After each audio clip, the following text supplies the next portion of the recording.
responsibility for all the mistakes made by ourselves, our agents, and representatives. We therefore stand here to repent and ask for your forgiveness and forgiveness of the special we are sharing, there is God. There is God. There is God. There is God. That we had There is God. Bring healing to their hearts, soften soften the hardened hearts, and reconnect us to the original vision of our national unity There is God. and unwavering commitment to social There is God. transformation. The blood we are sharing, there is. And you call me a leader? Enu de ilunganya jatela I am an enemy achi jadegi padano of the people. jadegi padano enugi. I am Exrani. Sorry? I will be Exrani. Aberu sala kisrani ni dano. I will be a curse to the people. Aberu kuong maju kuong ni dano. I hear some people saying that I am their servant. I'm not a servant of anybody. These corrupt people. If you fight the corrupt people, the government will fall. They can even bring down the government. It doesn't matter because I'm not working for.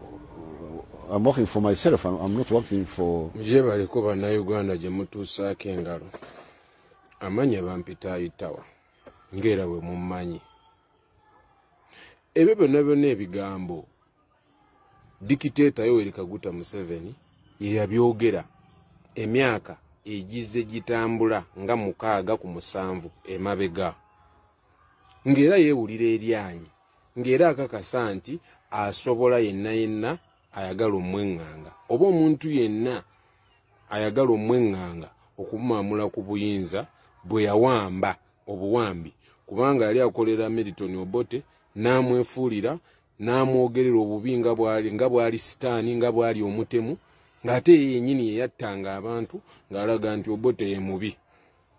Sitaani talokoka nkiddamu bannayuganda, sitaani talokoka. Museveni yabadde Kololo n'asoma ekiraamo kye. Nkiddamu Museveni bwe yabadde Kololo yasomye ekiraamo kye ng'agamba bannayuganda mumusonyiwe okubeera nga abadde abatulugunya, abadde nga aleka mutabani we n'abasibira mu basementi, abadde nga awamba abantu nga Yasini Kawuma Bakibalama John Bosco, yatta Yasini Kawuma, Bamachete bali mu kkomera. Museveni yadde asoma ekiraamo lwakuba temwategedde. Sitaani talokokangako. Lwaki? Omuntu eyeenenyezza ebibi bye era ng'asaba bannayuganda ne Buganda okumusonyiwa ye muntu y'omu eyagamba Nambi, kuba Nambi yakkiriza nti baamukuba akalulu. Yagamba Nambi, muzzukulu baakubbye, genda mu kkooti oloope. Ekkooti gye tumanyi nti ya Museveni. Era essaawa zino Nambi n'akalulu kannalukoola baakasazizzaamu. Akalulu kwe bankubira ne bankutula okugulu ne bakuba omukazi rubber bullet mu kyenyi ne bamenyaamenya abantu bangi nnyo, nakati abamu tukyali ku bujjanjabi. Omuntu y'omu eyeenenyezza era asaba bannayuganda bamusonyiwe tannata basibe ba political prisoners. Abasibe be yasiba olw'ebyobufuzi bakyali mu makomera, naye asaba kisonyiwo. Kyekiri kye nkugambye nti kisitaani tekirokoka. Sitaani talirokoka. Era bannayuganda temubeeraawo ne muga yeetonze tumusonyiwe kuki. Nze ssaawa zino ne bw'ata abantu bonna abali mu makomera, ne bwazza obulamu bwa Frank Ssente Zakabwa bwa Yasini Kawuma, sisobola musonyiwa. Sisobola.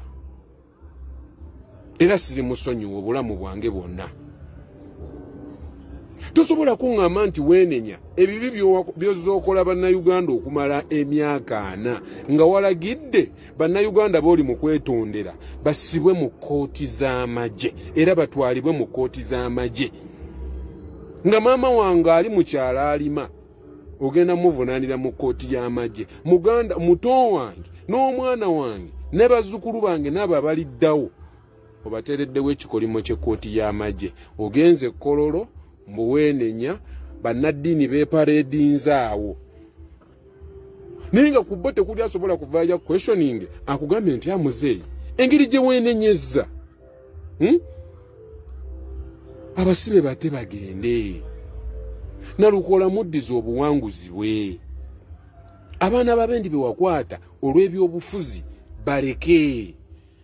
Ekkooti y'amagye gye wataddewo esibe bannayuganda ng'ate si b'amagye bantu ba bulijjo. Gijjeewo. Bannaddiini nga basirise. Naye ng'ate bw'ogenda mu kyaki zaabwe ng'ogenza okulokoka onfukamidde nti okkiriza Katonda bakutaddeko emikono gyabwe bakugamba n'effumu lya jjajjaawo n'olubugo bye wasikira oba kitaawo bireete tubikumeko omuliro. Bannaddiini. Naye Museveni bwe yabadde yeenenya era nga yeetonda eri bannayuganda, bannaddiini tebaamugambye nti kati ebibi byonna bye wakola okubisaanyaawo leeta olubugo nga lwe luliwa abalokola abo baluwoke oba abasiraamu oba abakatuliki ababadde awo ng'olubugo lwe balina Museveni lwalina oleeta kwe kutaba political prisoners, kwe kuzza Nalukola mu kifo kye kye bamuvunze okwagala okuddamu okwonoona ssente y'omusolo n'okutulugunya bannayuganda. Museveni y'omu eyataddewo ekkooti y'amagye evunaana abantu ba bulijjo. Bannaddiini baasirise yadde omunyegako. Museveni yasomye ekiraamu era bannayuganda yasibye dde ebintu wabula alinda amutikka. Ge mazima amatuufu. Museveni alinda amutikka. Jasi bannayuganda temwabuuse naye nga ye yalaamye. Twongeremu amaanyi tetuzikiza kubanga wetuli weewaawo mutambuze obubaka era mutegeeza abantu nti sitaani talokoka. Enaasaba kumusonyiwa enaleeta kkooti y'amagye. Enaasaba kumusonyiwa ba Edi Mutwe n'abalala baganda bange bali mu makomera. Olwo miningi y'okwetonda eriwa. Kyova olaba mbateereddeyo vidiyo waggulu ey'ebyo ebintu byazaayogera nti ajja kurashinga bannayuganda. Ntambuze vidiyo bampita ttawa. Katubanjulire bannaffe aba Jolam Financial Services bano nno beewaayo okulabika nti bayamba ku baana ab'obuwala abaagala okugenda ebweru kukola ggwanga lya Saudi Arabia, Jordan, Qatar, Dubai naye ng'obusobozi bw'ensimbi tebuliiwo. Bakuyamba mu kye bayita Foreign Employment Loan oba okuteekamu ensimbi n'osasula ng'otandise okukola. Gwe wenna ayagala okulabika nti oganyulwa mu nteekateeka eno olina okuba ng'oli wakati w'emyaka 20 paka ku myaka 35. Passport olina tolina byonna babikuteekamu ne input n'osasula ng'otandise okukola. Bakolagana ne kampani eziri credible bulungi ezitambuza abaana mu mazima. Okubafuna hita ku namba y'essimu 075 26 73 640. Bakubireko okumanya ebisingawo. Beba Jolam Financial Services bakugamba nti tambula kati osasule oluvannyuma.